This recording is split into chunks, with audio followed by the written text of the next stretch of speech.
What is up, you guys? Welcome back to my YouTube channel. If you are new here, my name is Beth. I make all kinds of lifestyle and motherhood videos here on YouTube, and today I'm going to be talking about something that I am very passionate about, and it is how to get over anxiety and stress when it comes to hosting and welcoming people into your home. I am making this video because it's something that I really wish that I could have watched a couple of years ago. I used to deal with a lot of stress and anxiety when it came to hosting. I would be cleaning like a crazy person leading up to it and on the day of. I would worry so much about having the right food and enough food, and if people were gonna even enjoy being at my house. And a lot of these fears and anxieties really held me back from hosting in the early years of my marriage. So if you find yourself in that position or a similar position today, there is hope. You don't need to be there forever, and I want to share with you guys some of the things that I have implemented in my life that have helped to make hosting easier, but also just some of the ways that my heart has changed over the years. And I want this video to feel very cozy. I want to invite you into my home as if we're having some coffee together. So grab your coffee, grab a little treat, maybe light a candle, and let's talk all about hosting. Love a good pumpkin coffee. So when my husband and I first got married, it was actually on our honeymoon that we wrote down some of the things that we really wanted to be like the hallmarks of our marriage or the mission of our marriage. And the thing that we kept coming back to is that we want to be known for our hospitality. Now, that is the first thing that I want to highlight, is that we are going for the perspective of hospitality versus hosting. So what the heck even is the difference between the two? Hosting, by definition, is basically just being the person that puts on an event. The difference with hospitality is that it's actually defined as the friendly and generous reception and entertainment of guests, visitors, and strangers. And I absolutely love that definition. At the end of the day, it was always a goal for my husband and I, no matter where we lived, to be friendly and generous when it came to the reception of people into our home. But that doesn't mean that I didn't come into it with a lot of just ideas about what hospitality and what hosting needed to look like. I think a lot of us have been in the position before of worrying about someone thinking that our house is a disaster, or that they're gonna get in the car and drive away and talk about how bad the food was. But I think that we really need to move past our perfectionism, our over preparation, that we can create a new way forward for our family and for our kids. I actually firmly believe that hospitality is a biblical mandate, and that it's one of the best ways that you can be generous with others by stewarding the resource of the home that God has given you, no matter how big it is, no matter how clean it is, no matter what season you find yourself in. And I think that you can really host from a place of presence and peace, and I want that for you guys as well. So let's dive into some of the tips. First things first, if you have like a date on the calendar that you know that people are going to be coming to your house, my first tip is to make a plan. We do not need to overcomplicate this plan. So all that it is for me is just a note on my phone with the names of all of the people that are going to be present and the date that this is going to be happening. So in this note, I'll keep track of how many adults and kids are going to be present, whether any of them have any allergies, what food I plan to serve, whether it's going to be a potluck or what other people are going to be bringing. And then in this note for myself on my phone, I'll make other little lists of what needs to happen before those people actually arrive. This is obviously going to vary significantly depending on the type of event you are having at your house. For example, for Christmas, it might look a little bit more elaborate than if you're just having a couple of people over for dinner. But basically, I'll write down things like a grocery list and things that I need to have picked up from the store beforehand,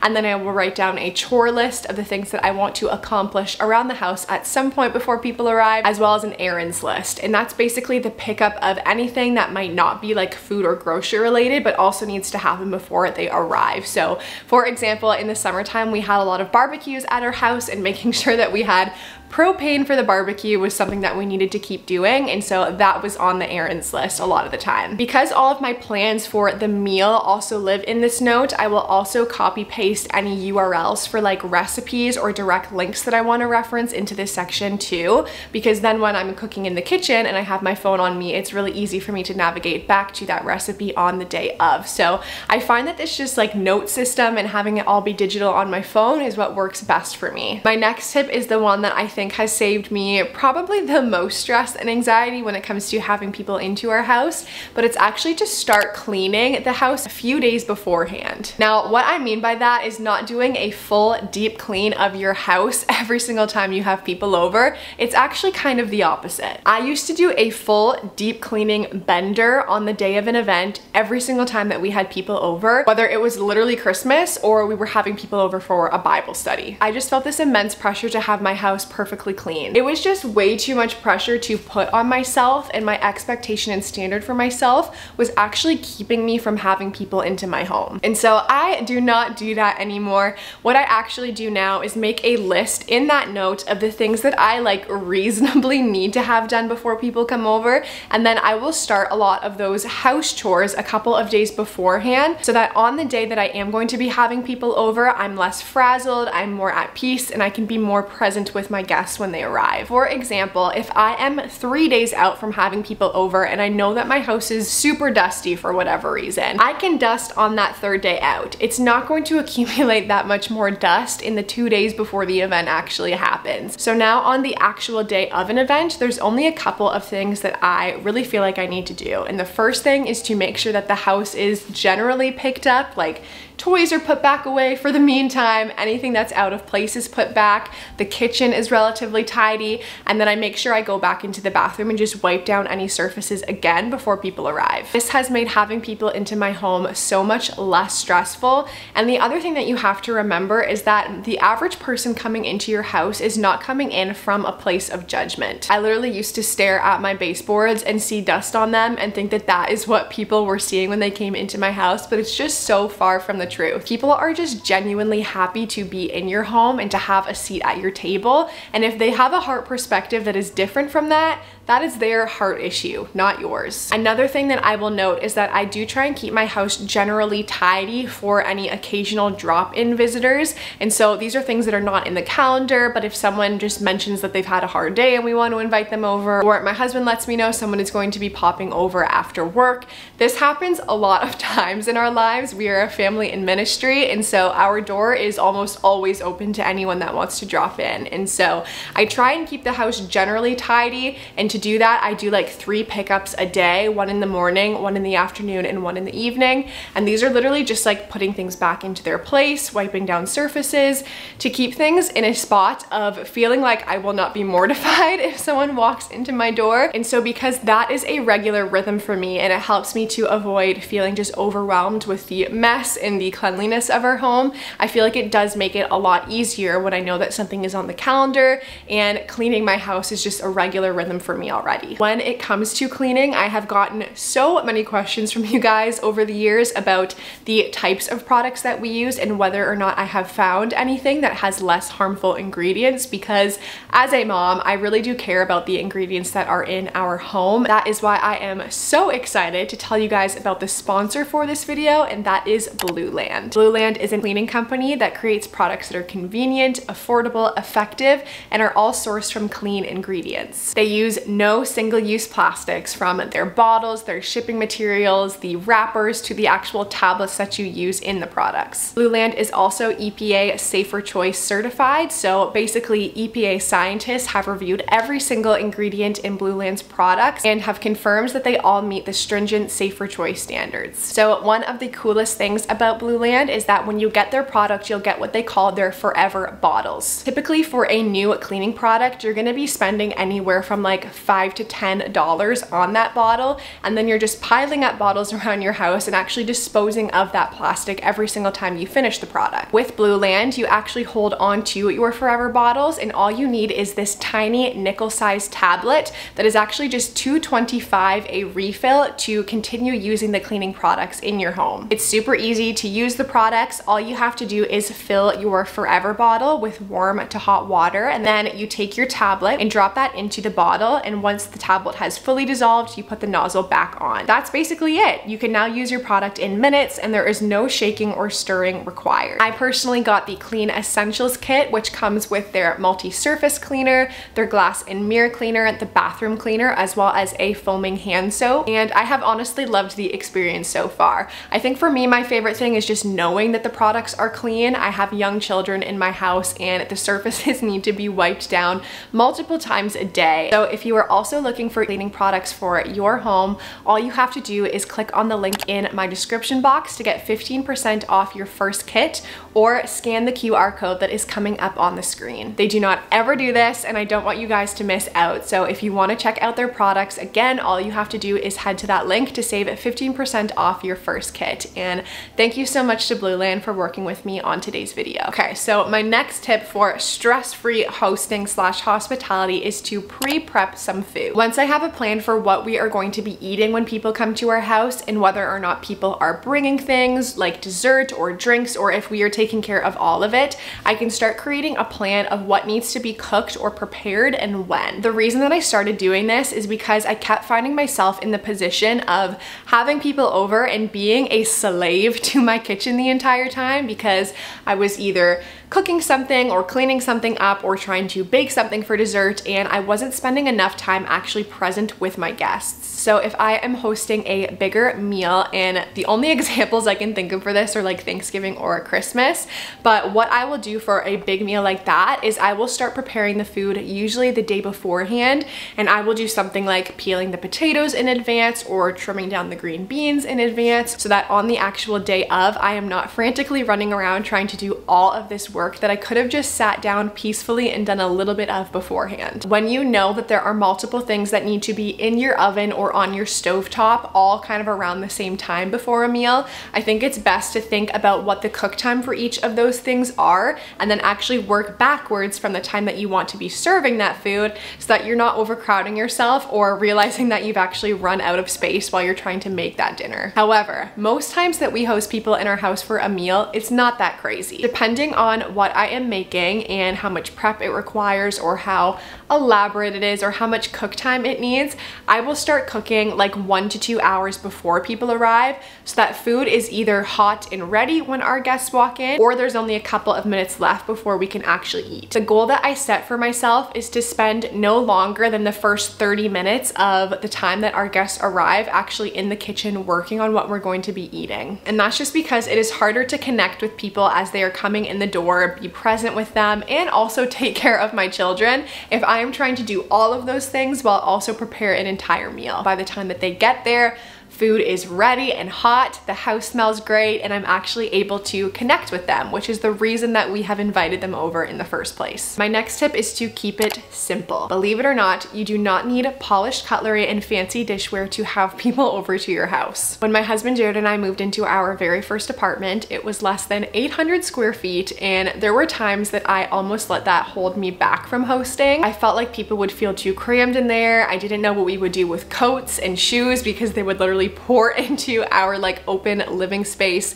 But the thing that we kept coming back to is that if we wanted hospitality to be part of our like DNA of our marriage and who we are as people, that we needed to do it from that moment onward. It couldn't be something that we postponed until we had a bigger house or more money to buy groceries for fancier food. We needed to start doing it in the season that we were in, and we really did believe that if we honored what God had given us and stewarded it well, that He would bless us with the ability to do that more in the future. There's a verse in the Bible that talks about this, that says that he who is faithful with little will also be faithful with much. And so we really did feel like God would bless us in the future with more opportunities to host people really well, with a bigger space and more money for groceries, if we were willing to do it with the little that we had back in that season. And so we would cram that apartment full with people. I think the most that we ever had in the apartment at one time was somewhere between 15 to 20, and it was sweaty. There were people crammed together tightly, but we have such awesome memories of those times. And we hosted a Bible study back then, and some of the people in the Bible study still talk about how cozy that time was and the great conversations that we would have together over treats. And so all of this to say, you do not need to have fancy things, fancy food, or a fancy home in order to have people into your house. You can keep it simple. I think the whole Martha Stewart era of hosting that a lot of our parents grew up with actually had a lot of like negative downsides to it, because it set this really impossible standard that most people cannot meet and should not meet every single time they have people over. Don't get me wrong, I love to have a good tablescape and I love to curate a great menu for people when they come over, but if those things are holding you back from hosting, let them go. A lot of the time, meeting those impossible standards is only to make ourselves look better or more impressive to our guests than actually loving them well, and that is not what hospitality is about. Hosting people in your home is not about you. It is about making other people feel loved and welcomed and served, so do not let the pressure of having things be fancy keep you from doing it. My next tip is to think of the kids. Now, this tip is going to be helpful for anyone that is a mom, but it's also going to be helpful if you are hosting other kids in your house for this event as well. Sometimes I've noticed that people think about the adults and making sure that their needs are met. They don't really think about the children that are going to be coming as well. And I think that right off the bat is something that we can do to show people that we love them by loving their kids well, and show their kids that they are also worthy of love and respect too. So first things first, think of your own kids the day of an event. I don't know if you guys have ever seen that hilarious video of someone that is like rage cleaning the house before people come over and saying like, we need to throw out the bed, like we don't want them to know that we sleep. There would be times though that it was just like crazy before people would arrive, and it was like we could not exist in the house because we didn't want to mess anything up. And as much as I feel my eye like twitch a little bit when the playroom is all put together before people come over and then it gets ripped apart again, kids are going to be kids, and they also need to exist in our house and not feel like the stress and anxiety that we feel projected onto them. And so it's good to have a plan for them the day that you are hosting as well and during the event, so that they feel taken care of too. One way that you can do this is by involving them in the prep. So if your kids are old enough, you could actually give them a chore that they can follow through on. If they are not old enough but they can participate, they can help you unload the dishwasher, they can stand in the learning tower while you're preparing food. Another thing that I find can be very helpful, especially if you have young kids, is to make kind of like a plan of care with your husband or your partner before people come over, so that your kids are taken care of throughout the event. And what I mean by that is that in the early days when I would be like breastfeeding a baby but we were having people over, I would need to leave at multiple points throughout the night a lot of the time to actually go and feed. And so I would talk to my husband beforehand if I was in the middle of cooking something or doing something and say, I need you to take care of this at this point. Or you could make a game plan that diaper changes will be fully delegated for the night. You could make a plan for after the event, like one of us is going to handle bedtime while the other one cleans up. But it's kind of like a divide and conquer, so that the kids are still taken care of and there is no resentment, and you guys are really working together as a team to do that while you're having people into your house. But thinking of the kids is not just your own kids, it is also thinking of the other kids that are going to be coming over. So first thing on this is snacks. When I am having other kids over at my house, depending on their age range, I always like to have snacks that are going to be available to them. At the grocery store, I'll usually pick up a couple of extra pre-packaged snacks that I can set out in a bowl, or things like applesauce that kids can have if we're having a pool party. Basically just something to have those kids fed, because as we know as moms, when one kid sees a kid having a snack but their mom didn't bring that same snack, all hell is gonna break loose. So I always try and have a snack that's going to be available to all kids in general during that timeline, and that has been a much smoother approach. Other simple things to think through are like kids' plates and utensils. So before we had kids, I actually went to IKEA, and there is a really cheap set of plates and cups and cutlery that are all plastic and super kid friendly. And so I would keep that in our apartment and in our first house together,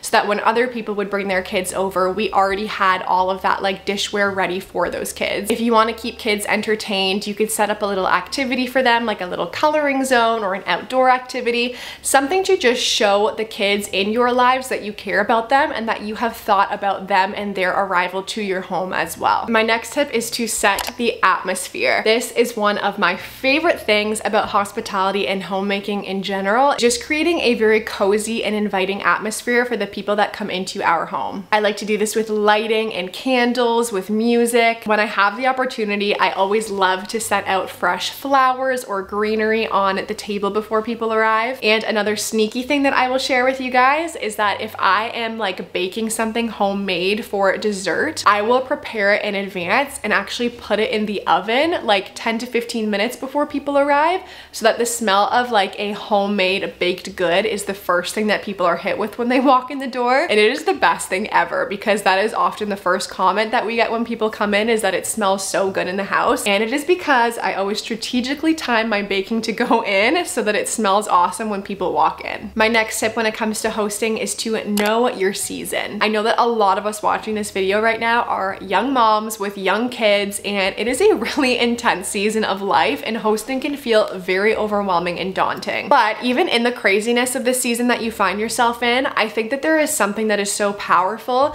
about being willing to open your doors anyway and have people come in and see what it looks like to be a part of a loving family that sometimes gets a little bit crazy, that sometimes gets a little bit messy and a little bit loud. There is a number of reasons for that, but I think that first of all, if you are inviting people in that are younger than you, it is actually really helpful for them to see what an example of a healthy family looks like modeled to them, and to be able to see how you interact with your husband and to see the way that you love your kids. If you're having people over that are in the same stage of life as you, what a great opportunity to sharpen each other and to encourage each other in this season and actually have one another leave that interaction feeling like you are less alone, and have your kids interact with each other as well. If you're having people over that are older than you and beyond the stage of life that you find yourself in, what a great opportunity to have those people come in and actually speak wisdom over you and over your circumstances and let you know that they've been in that spot as well. Just share some of the advice and kind of the things that they learned along the way. No matter where you are at in the season of life that you find yourself in right now, I guarantee you that there are people that you can be teaching and people that you can be learning from.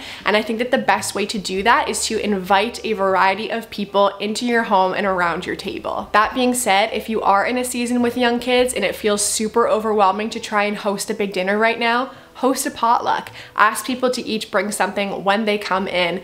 Know your season, know your limits. If you've just had a newborn baby, maybe don't do it right now. Wait a couple of months. All I want to emphasize is that in the season with young kids, especially from the ages of like 0 to 5, there is always going to be a reason not to host people in your home, and we're always going to find an excuse as to why we can't do it. But I feel like that really will hold yourself back from a lot of opportunities to make amazing memories in your home, to set an example for your kids of what generous hospitality can look like, and to build deeper connections and friendships with people that are maybe in your community, in your neighborhood, in your family, or in your church. The last tip that I have to share with you guys is to simply be present. I know that it is easier said than done, but try not to be frazzled, try not to be stressing or anxious about whether things are going well or people are having a good time or they like the food.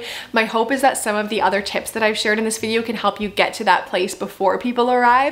But at the end of the day, a lot of it is a heart posture and a choice, and even a prayer of, God, help me to let go of some of the standards that I have and help me to be present with the people that are coming into my home. Help me to see them the way that you see them, to love them the way that you want me to love them today, and to share with them any encouragement that you would lay on my heart for them to hear. Put your phone down. Worry about the dishes and the mess after people have left. The gift of your presence and your attention makes people feel loved and important.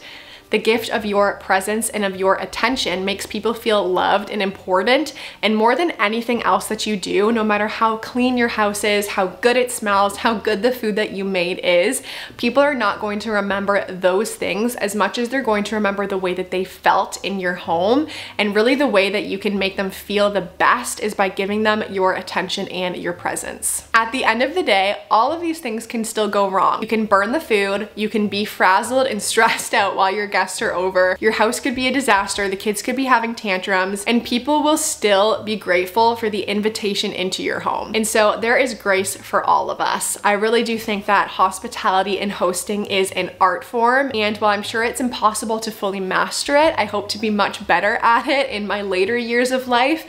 And the only way to get there is through practice, through repetition of having people over, testing out new recipes, sitting down and practicing the art of being present with the people in your life. I think it really is a muscle that we need to grow, especially if we are approaching it currently from a place of stress and anxiety. And so I hope that all of these tips can be helpful for you guys. I am praying that especially as we go into this season of autumn and winter, that we are all able to open up our homes and create cozy atmospheres where people feel loved and welcomed and like they belong. And so if you guys have any tips of of things that have made hosting a little bit more manageable for you, definitely share them in the comments section. I would love to read them, and I'm sure others would love to read them as well. But I also wanted to remind you guys, if you want to check out Blueland's cleaning products, that I have a link in the description box that you can click to save 15% off on your first kit. So thank you again to Blueland for working with me on this video. Thank you guys so much for watching, and until my next video, I love you guys. Happy hosting. I'm praying for you, and I will see you soon.